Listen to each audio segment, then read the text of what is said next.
Hello, everybody, and welcome in for another episode of Vol Club Confidential, brought to you by the great people at Knoxville Smiles. More on them coming up, and we'll be joined by Tennessee wide receiver Brew McCoy. But before we get to that, we bring in Will Watkins of the Volunteer Club. And Will, Tennessee heads off to Georgia this weekend, another big tailgate on the road. Always, yeah. We'll have a big presence down there as always, coming out, getting all the Vol fans together, partying, get a little pregame tailgate.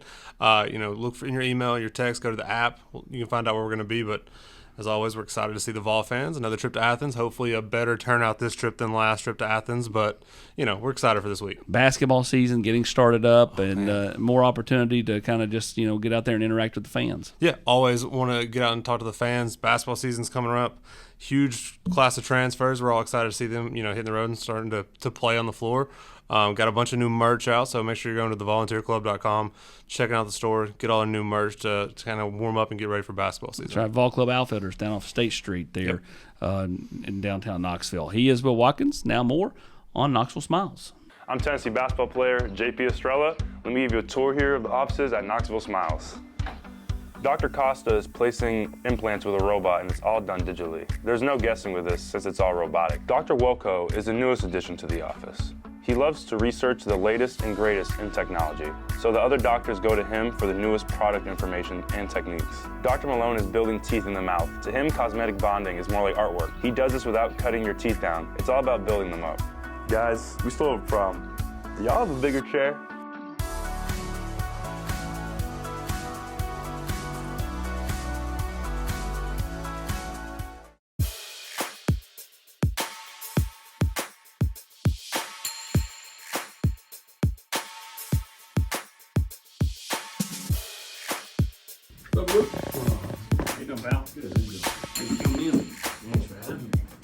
Bruce, it's been a couple of years, since your big catch against Alabama, and you've now beat Alabama twice at home. And technically, you're 2-0 because you didn't play in last year's game. So one would argue if you'd played last year, Tennessee could have had 3 in a row against the Tide. I'd like to think that'd be true. What's that feeling been like? Just overall.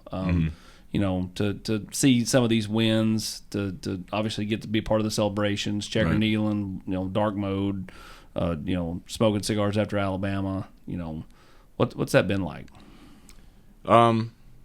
Surreal to an extent, but also like when I think back on like the goals I had set for myself coming out of high school, like I wanted to win and win in a big way. So it's almost it's taken as long as it has, but I'm finally kind of seeing, like, personally, a lot of the dreams I had come to fruition. And I think as we continue to go forward through the season, we'll have more opportunities like that, to play in big games and to, I feel like we're going through a little bit of a rebrand at Tennessee about what the expectations are for the football team every year. And, but being a part of 2 Alabama wins, knowing the history now, it's special. It's stuff that you tell your kids about, but hopefully moving forward, the standard is a little bit different. For you, when you made the decision to come to Tennessee, that was some unknown, but I mean you knew about what Josh Heupel and them wanted to do offensively. But what have you found out about the place, about the people, all that? I mean, it's a one-of-a-kind place. It's got some of I'd say for me, the best people I've ever been around in my whole life. Just the quality of people, the support the team gets, the way the brand is represented, the way the players get treated. I mean, everything is one of a kind. So it's like winning to me is should be a byproduct of all those things. And now that we've got a good thing rolling, in my opinion, and for years to come when I'm gone, I think we will look back and look at 22, 23, 24 Tennessee and kind of be like, that was a transition into being what Tennessee deserves to be. What's been the best catch from your time here? I mean, everybody's easy to say Alabama, boxed it out. But is there another one that sticks out besides that one, or is it that one? I mean, it depends on the context that you're saying best catch.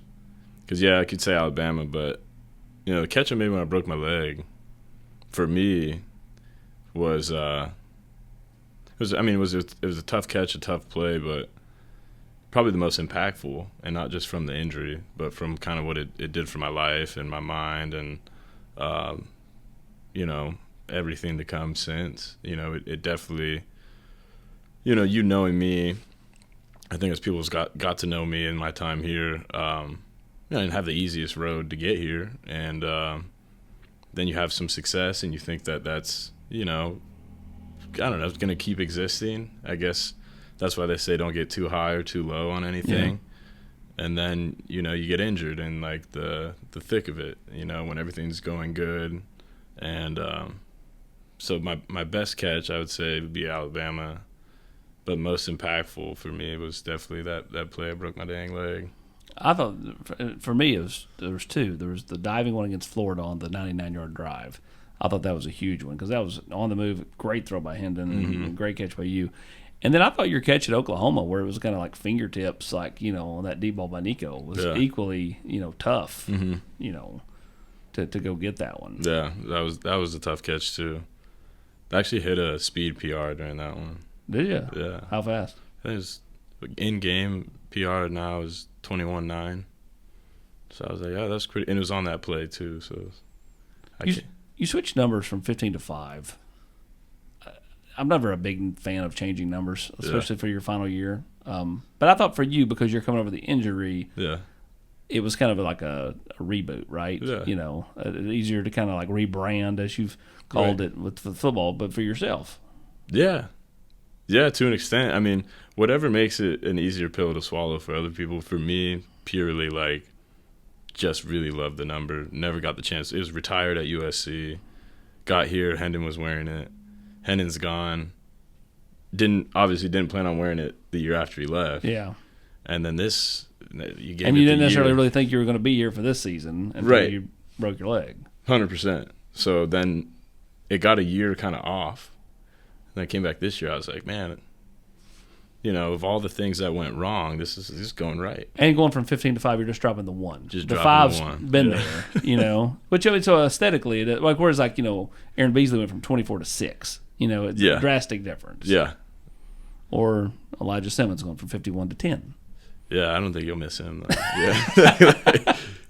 Yeah, mistaken for Squirrel White out there, but oh, dude, I love like when the occasional time, like the person is, you know, in the press box and they, you know, if you make a play, they'll say, you know, 18-yard catch by McCoy or whatever, right. And they'll go. The guy won't even like pay attention and be like, 13-yard catch by Elijah Simmons, you know? And then we all just laugh because it's funny. Yeah, it was. What's your favorite moment, you know, for you to this point? Got senior day coming up here in a you know, week or so. What's your favorite moment to this point? I still gotta say LSU in 22. If you were there, man, it was something special. The scene, the fans, yeah, just how everything played out, and like it was one of those games where, man, it never really felt like they were in it. They weren't, you know. And we're at their place. We've got about a slither of fans. You know how it is when you travel away, like you get put up next to the band, and man, we sung them out the stadium. You know, I remember it being so hot in the locker room at halftime. I stood out on the grass, like just outside the tunnel, because it was still a hot day, but it felt better standing out there. And when I saw, like, I mean, our fans were just going nuts at halftime, and I remember coming out. I mean, we were still whipping up on them at the time, and it started to see the fans empty out, and then you just started to hear Rocky Top. And then I was like, man, that's cool. You know, you don't sing LSU out of Death Valley often. I think it helped you play. Y'all are a morning practice team, and that game was at 11 a.m. local time. That was perfect. Yeah, well, that was perfect too. Yeah, perfect. Y'all adjusted well to the morning stuff. How much do y'all love the morning practices? I think it's great. I mean, every school in the country, to get optimal football time, like, you got to practice in the morning. It doesn't make sense. You can meet and practice in the morning and then meet in the afternoon instead of just meeting in the morning, practice in the afternoon. Like all your school online at this point? Yeah. Still in 12 credits though. No kidding. Yeah, getting extra educated. Good for you. Yeah. You're an overachiever. Can't you tell, man? That comes from your mama. Yeah. You're a big family guy. Yeah. I blamed her for the Arkansas loss because she wasn't there. It's like the first time she's missed one of your games in a long time. It is. Told her she can't miss anymore. Yep. So I don't think she will. We've already got her penciled in for Athens. Yeah. What I guess for you, what do you like most about, being able to have family come to games? Obviously, I know your grandfather meant a lot to you, but just to have, that core group at these events, especially at the older you get. Oh, yeah, it gets cooler and cooler.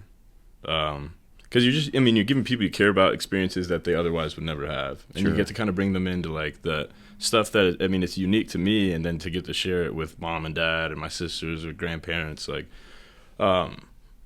it's as amazing as it is for me, I hope it is for them, too, because it brings me the most joy to get to share and have them be a part of whatever I'm doing. So, having them come as far as they do and, get to be a part of the pageantry and everything they get to be a part of, but also get to be a little bit closer than, I guess, the average, fan.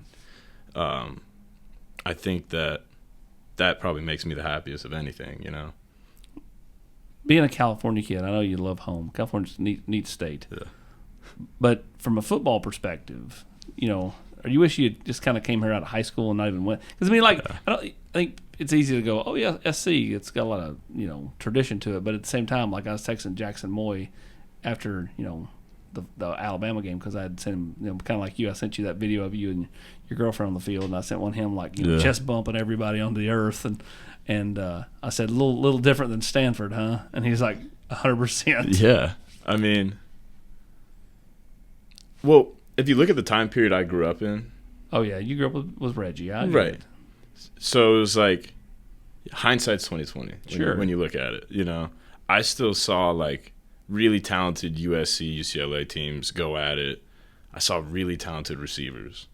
My whole upbringing. Even through guys high you played school. with over there. Guys I played they've got with. talent now, but I'm just talking about like everything else that comes with it. That's the difference maker.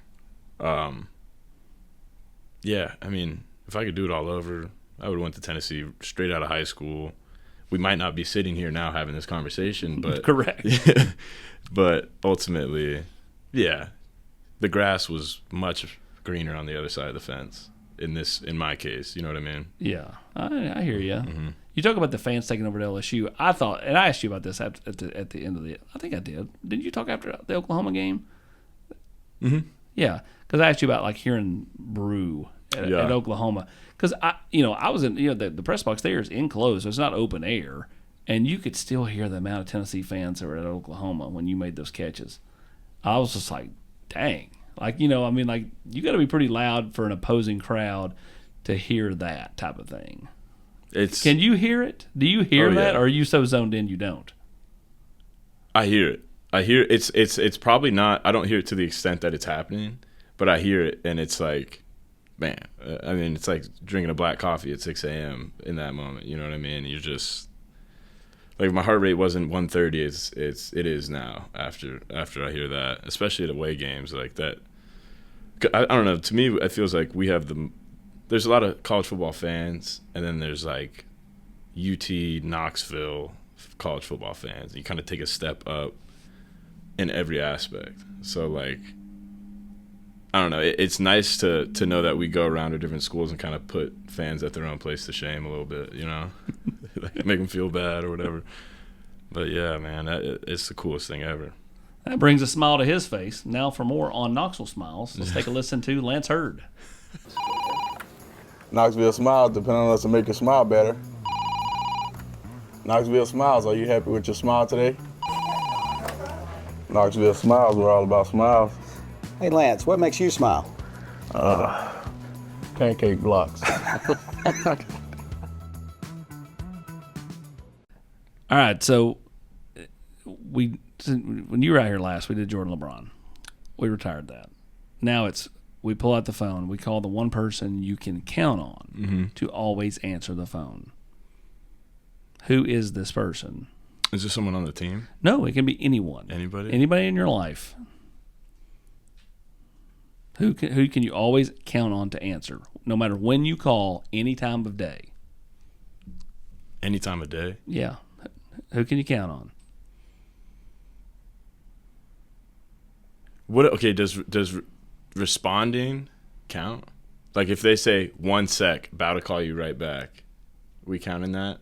I mean, yes, we can count that. Coop Mays. It'll be disappointing though if he doesn't answer the phone. But go ahead, let's call him. Put him on speakerphone. Oh man, this would be so disappointing. Wow, we've had some that don't answer, and we've had some that do.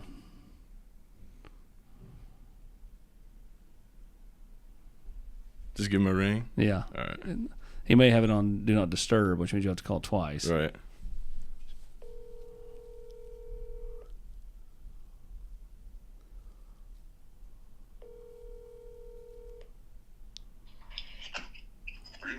Hey, you're live on the podcast. You were the guy who said that if I called, you'd pick up. Ah, yes, bro. I always pick up. Trey Smith just told me that if his life was on the line, he'd call me. So, Hear that? Yeah. podcast for it. Me. It's for me. Oh, Austin, how are you, man? What's up, buddy? Man, awesome. I'm glad I didn't cuss, and I'm glad I picked up. Yeah. Listen, I'll tell this story.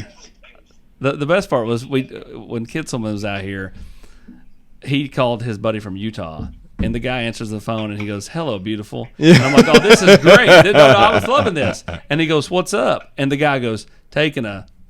And I was like, "All right, we're going to call you back." We didn't put that in the episode because I didn't put the guy because the guy didn't know. Okay, the guy didn't know, but it was so organic and awesome, but at the same time hilarious. So, all right, Coop, man, we appreciate you, pal. Of course, y'all have a great podcast. See you in a few, You brother. too. See you. There we go. Good old Cooper Mays, buddy. I'll be sad when he's gone. You know, I've known him since he was a freshman in high school, and by the time camp gets here, oh, buddy, if anybody's going to own that kid's recruitment, it is me. Like he gets so fired. Like I never knew like he even paid attention to me until Cooper was out at the first of last year with that ankle, Right. and so they came back and they're like, and he has gone to the bathroom, and Melinda and Kevin were like, Camp told us on the way to the stadium day he was excited to see one person, and it was you. And I was like, really? And he goes, yeah, he really likes when you interact with him when I come down on the field with 5 minutes to go, because they always sit right beside your mom and dad. Right. So, like earlier this year, I was talking to Cole Kubelik, and he was getting some notes on the team and stuff. And I said, hey, you ought to do something with Camp Mays, which is why he put him on that. No kidding. Yeah, so he started texting with Cade when I was on the phone with him. And, Yeah. Cade was giving him some more background and stuff. And, Camp, that guy's he's a peach, buddy. What? He's going to be the biggest one. He's going. Well, I call him the mix because he is Cade from a physical standpoint. He's going to be big like Cade, but he's cerebral like Cooper. Like he's got the like kind of like not to say Cade's not smart because that's not true, but like Cooper always was a thinker. Right. Like I think Camp is kind of both of them combined, and it's like again, he'll get to high school in like 7 years from now because they held him back, so he's already going to be like massive, now. Yeah. It's ridiculous. I mean, I saw a picture of him in his classroom, and I thought he was like visiting. You thought he was I thought he was visiting the younger kids for like a cool picture or something. Dude, I'm telling you, he is so big. So you've got a sibling, Yep. your sister. Most people don't know this, Yep.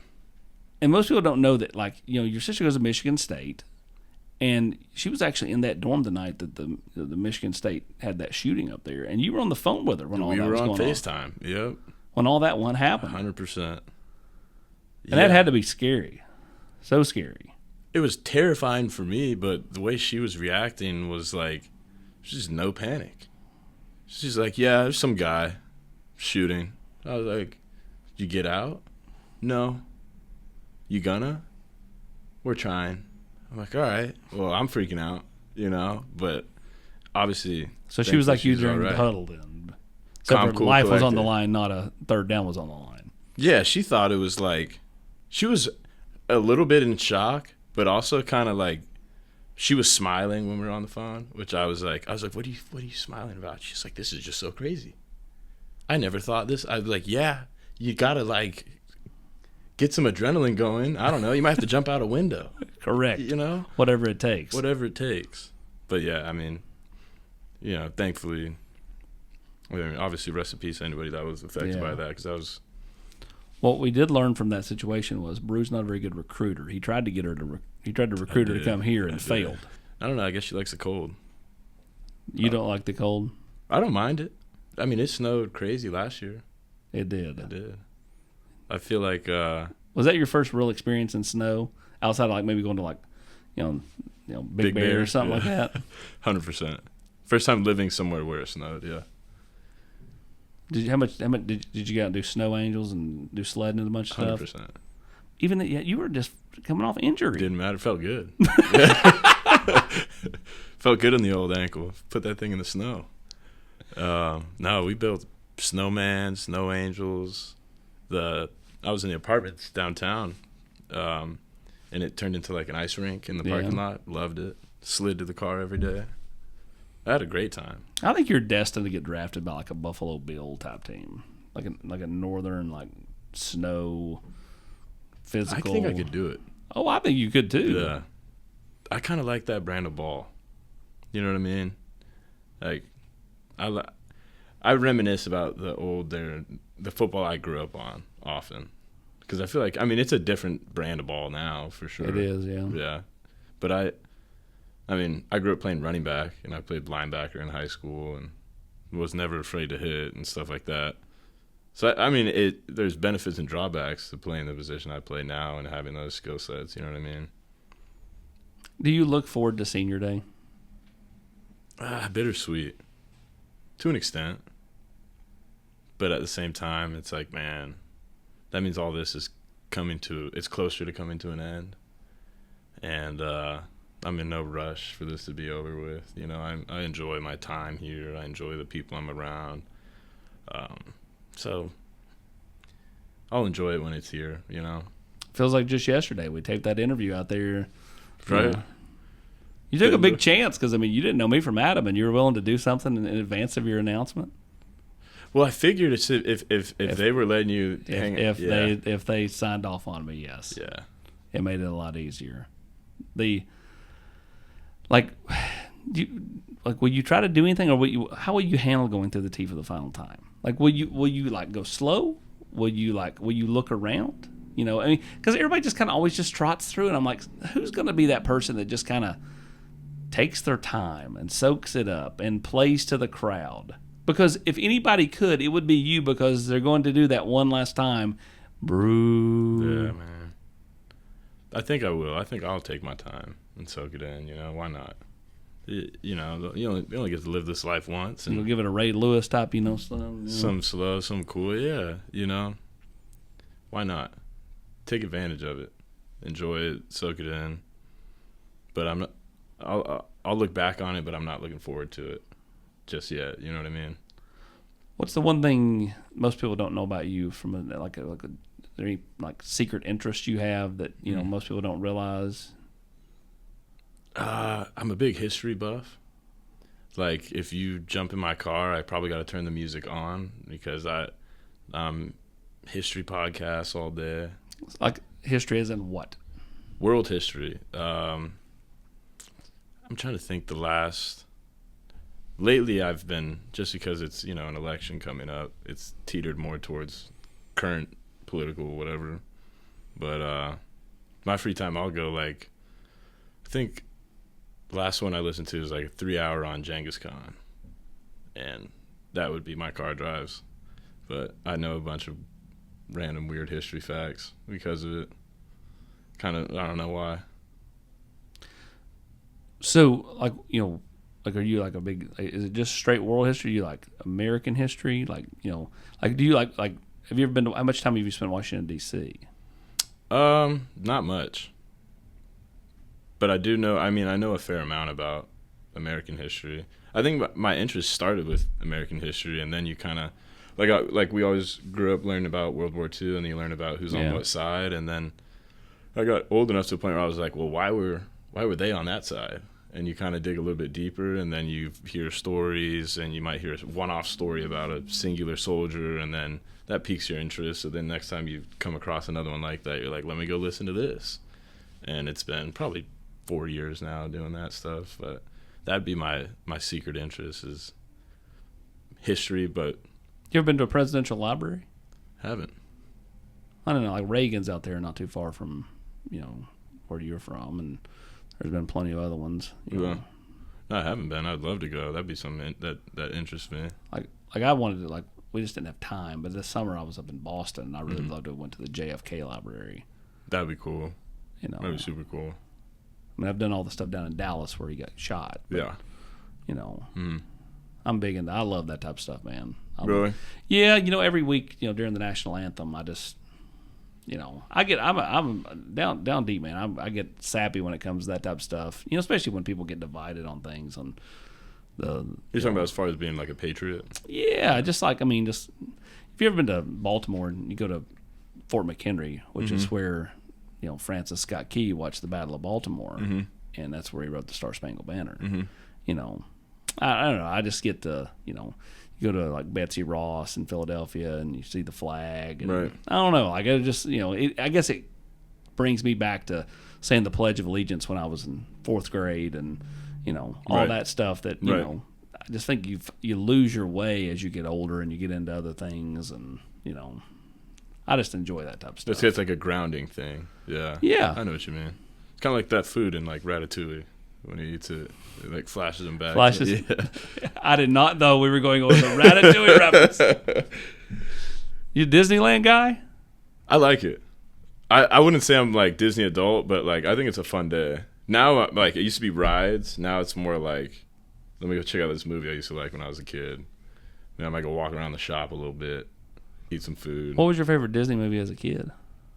Toy Story as a kid.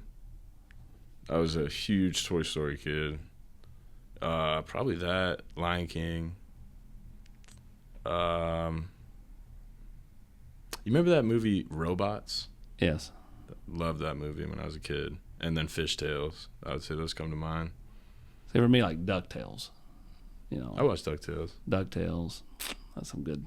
That's some good family. Some good family entertainment there, No especially doubt. with the kids, man. I am.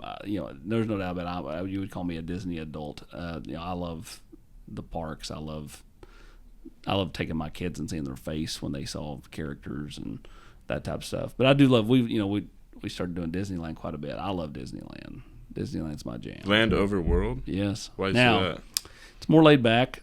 It's not your whole trip. Like you go to Disney World, I think you're going as your whole trip. That's fair. Whereas Disneyland, you're going as a part of your trip. And there's just some things out there I think that are better in Disney. Like Space Mountain is better at Disneyland than Disney World. Really? Yeah. I've never been to Disney World.